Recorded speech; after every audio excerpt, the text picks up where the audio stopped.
Bonjour et bienvenue au journal à la une. Comment débloquer la situation de crise qui oppose le gouvernement aux populations de Gansé. À propos de l'université Ouagadougou, le village est censé accueillir le site. Paul Kabatiba et les techniciens du ministère des Enseignements supérieurs en ont parlé hier pour une sortie de crise. Des précisions tout à l'heure. Et puis les Zambiens sont appelés aux urnes depuis ce matin pour des élections générales, des élections sur fond de crise économique et même politique. Mesdames et messieurs, bienvenue au journal. Sans indemnisation, pas question de construire les infrastructures devant abriter l'université Ouagadougou à Gansé. C'est en tout cas ce qui se dit dans le village. Un bras de fer qui oppose le gouvernement et Paul Kabatiba tente de trouver solution. Paul David Bambara, Moumouni Soubega. Créée en 2007, l'université Ouagadougou fonctionne encore loin de son site situé à Gansé. L'arrêt des travaux de réalisation des infrastructures depuis 2013 pour raison des réclamations des indemnités de la part des populations locales explique ce blocage. Une situation inacceptable selon le Premier ministre. L'école de 12 500 à 13 000 étudiants continuent à errer dans les locaux de la ville, sans bâtiment.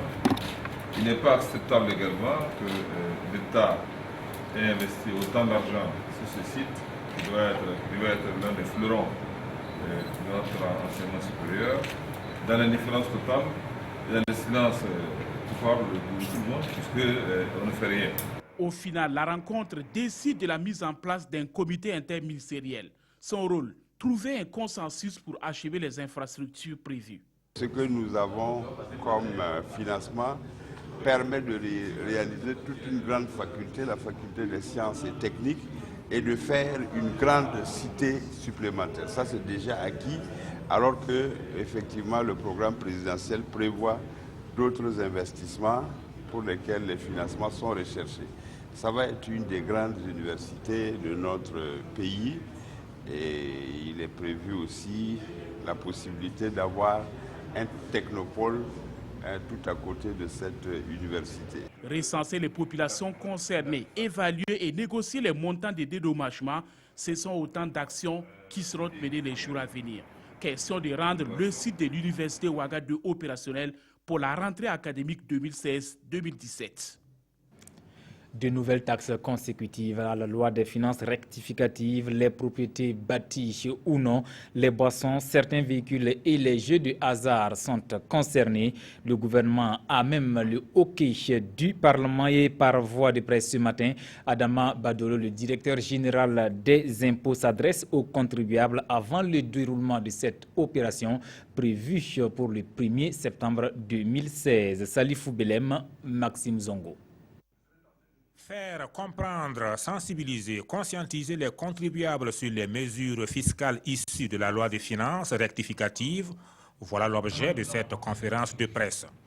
En ligne de mire, la contribution foncière attendue sur les propriétés bâties et non bâties, les taxes sur les véhicules importés, les boissons et les jeux de hasard. Donc dès le 1er septembre, les déclarations seront disponibles dans nos services.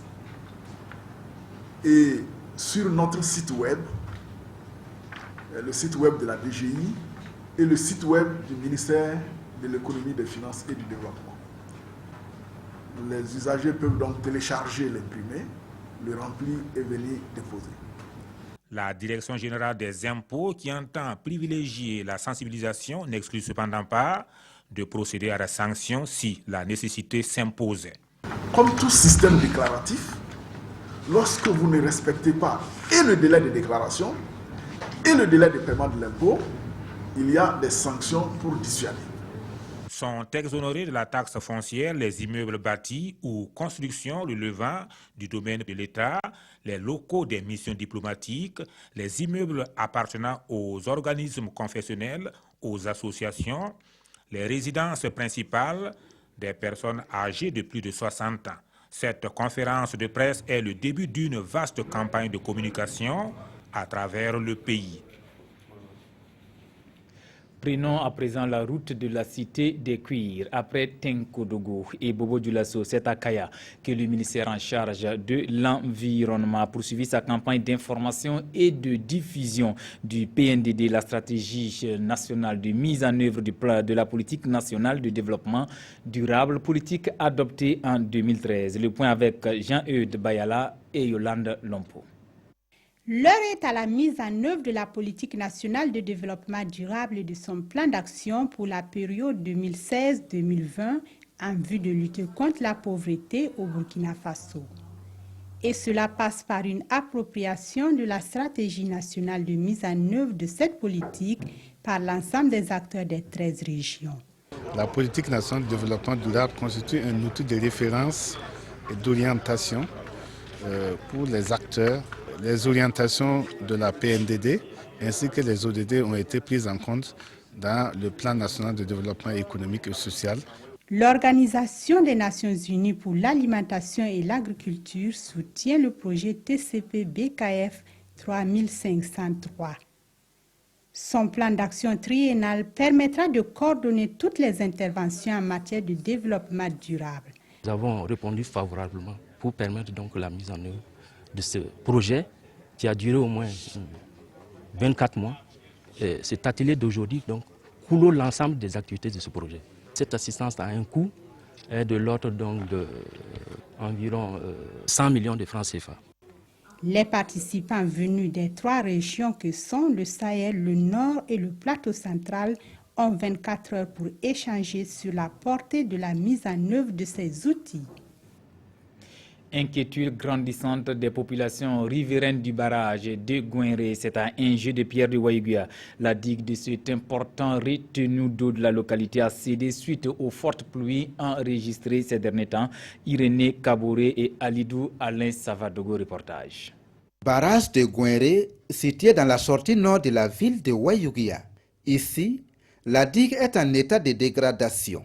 Des trous par-ci, des cailloux soulevés par-là, le tout qui plonge les populations riveraines dans une situation de panique en ces périodes de fortes pluies.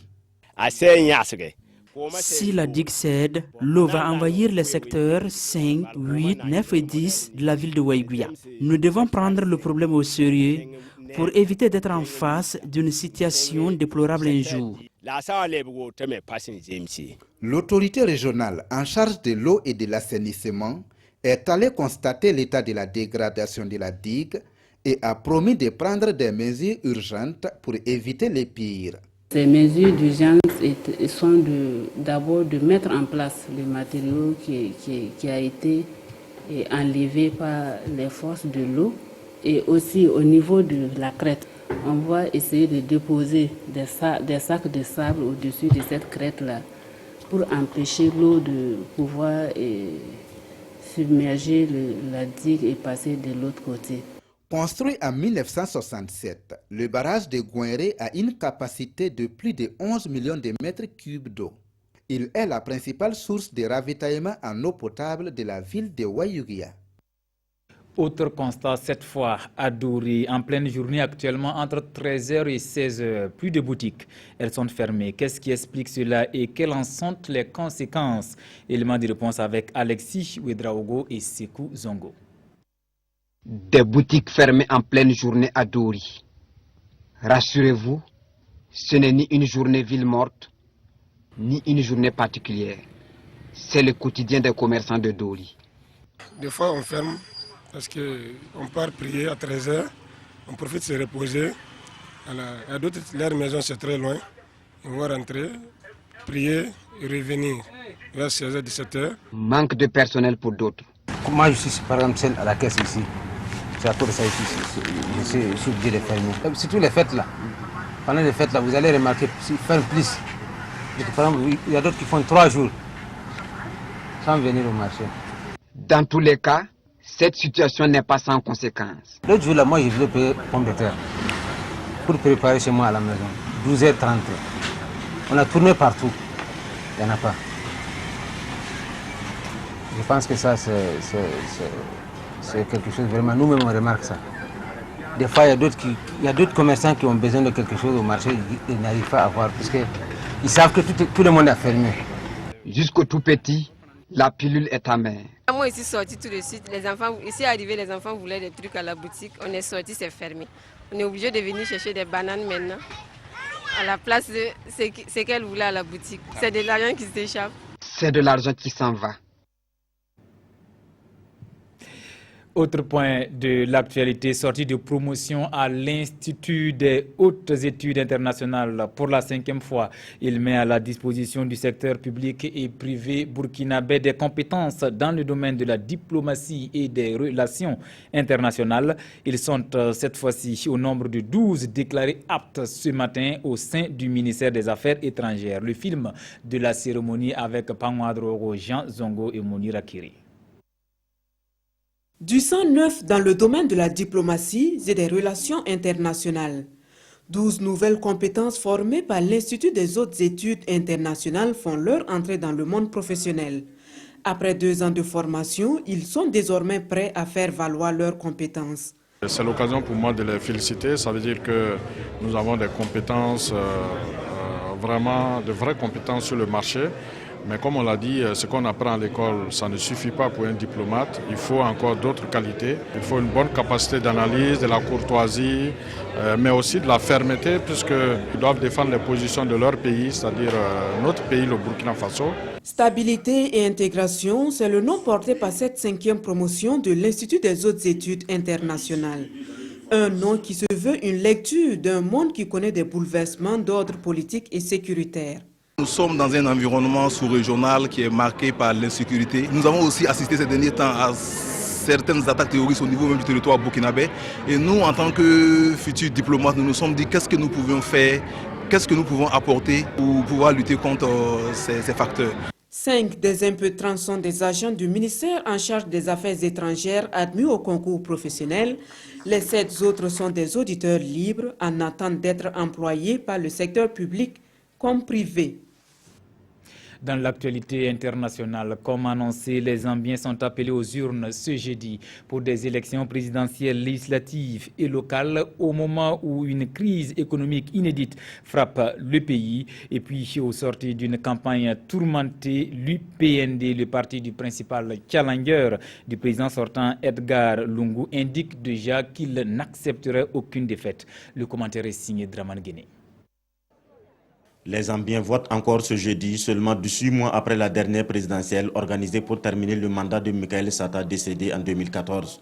9 candidats sont donc en lice dans ce scrutin dont la campagne a été marquée par plusieurs incidents violents. Ce matin, les électeurs ne se précipitent pas vers les urnes, mais déjà le duel de l'année dernière entre le sortant Edgar Lungu et son principal opposant Hakainde Hichilema se dessine. J'adore Hichilema parce que c'est un économiste. Je pense qu'il va nous amener le développement dans ce pays, a dit cet homme. Ce que je veux, c'est que les écoles pour les enfants soient moins chères et aussi de la nourriture moins chère et de bonnes routes. Près de 7 millions de votants sont attendus ce jeudi, non seulement pour élire le président, mais aussi les députés, les conseillers municipaux et pour un référendum sur une modification de la Constitution. Les premiers résultats sont attendus entre vendredi et samedi prochain. Toujours dans l'actualité hors de chez nous, un attentat déjoué au Canada à Ontario hier. Le suspect, un jeune homme de 24 ans, il a été immédiatement abattu par les forces de l'ordre canadiennes. Il s'agirait d'un sympathisant du groupe État islamique. Fausse alerte à la bombe mercredi soir dans 2 avions à destination de Bruxelles en Belgique. L'alerte avait été rendue publique par la télévision flamande et concernait 2 avions qui devaient atterrir à l'aéroport de Zaventem, l'aéroport de la capitale belge. Cette alerte a été prise très au sérieux. Par mesure de précaution, le plan catastrophe médicale a été déclenché. Le porte-parole du procureur fédéral de Belgique a expliqué que 2 vols de la Scandinavian Airlines, partis d'Oslo et de Stockholm, étaient visés. Par chance, les 2 avions ont atterri sans encombre dans la soirée. Si l'alerte était fausse, l'enquête continue sur une possible menace, indique une source judiciaire. Le pilote d'un des avions aurait été informé de l'alerte 20 minutes avant l'atterrissage. Les passagers n'auraient appris la nouvelle qu'une fois que l'avion avait atterri. Ils ont dû patienter quelques minutes avant de pouvoir débarquer. Depuis les attentats de Zaventem le 22 mars dernier, l'aéroport belge a fait l'objet de plusieurs alertes à la bombe ces dernières semaines. Vous l'avez tout de suite remarqué, il s'agissait plutôt d'une fausse alerte à la bombe en Belgique. Venons-en cette fois-ci à l'attentat déjoué hier au Canada. Au Canada, un homme a été abattu hier soir par la police dans la province d'Ontario. Âgé de 24 ans, il s'agirait d'un sympathisant du groupe État islamique. L'homme aurait déclenché un engin explosif et c'est quand il s'apprêtait à actionner un deuxième engin que la police l'aurait abattu. Selon la chaîne CTV News, citant un document confidentiel, le jeune homme voulait déclencher une bombe dans un endroit très fréquenté comme un aéroport ou un centre commercial. Le jeune Canadien avait été arrêté l'an dernier pour ses sympathies affichées sur les réseaux sociaux avec le groupe djihadiste État islamique. Il avait été libéré en février et placé sous strict contrôle judiciaire. Dernier élément de cette édition, drogue en milieu jeune, excision, malnutrition, liberté provisoire ou non à Djibril Bassolé. Voilà entre autres sujets à lire à la une des quotidiens de ce jeudi. Revue de presse signée Abdulrahmane Zongo. Sortira pas de la Maca, se questionne l'observateur au sujet de Djibril Bassolé, dont les avocats réclament une liberté provisoire. En tous les cas, c'est demain 12 août, explique le journal, que la Cour de cassation rendra son verdict. Toujours au chapitre judiciaire, l'excision, voici aussi un autre casse-tête qui pourrait donner de sérieux ennuis à des auteurs et complices. En effet, la gendarmerie relate le pays a découvert au quartier Wayalguin de Ouagadougou 3 fillettes âgées de 6 ans à 12 ans, dont une sérieusement blessée, victime d'excision, un vice dégradant et handicapant pour la femme. L'imam de la mosquée du dit quartier chuchote notre confrère, initiateur de cette campagne d'excision et en cavale, est lui activement recherché. L'excieuse venue de Fada s'est éclipsée dans la nature. En revanche, ça ne passe pas pour la mère et l'oncle d'une des excisées, qui eux sont arrêtés. Un autre fléau, et non des moindres, la drogue chez la jeunesse, à la peau dure, avec ses effets détaille le pays, de contagion facile, dépendance psychique, d'indiscipline, d'incivisme, maladie cérébrale, la liste n'est pas exhaustive. Citoyen pour sa part jette son dévolu à sa manchette du jour sur la malnutrition qui sévit drastiquement dans le Sahel avec beaucoup de décès d'enfants. Les causes, rapporte le journal étatique, vont de la pénurie des médicaments aux tabous alimentaires en passant par l'insuffisance alimentaire. Mesdames et messieurs, on s'arrête là pour l'actualité de cette mi-journée. Merci de l'avoir suivi.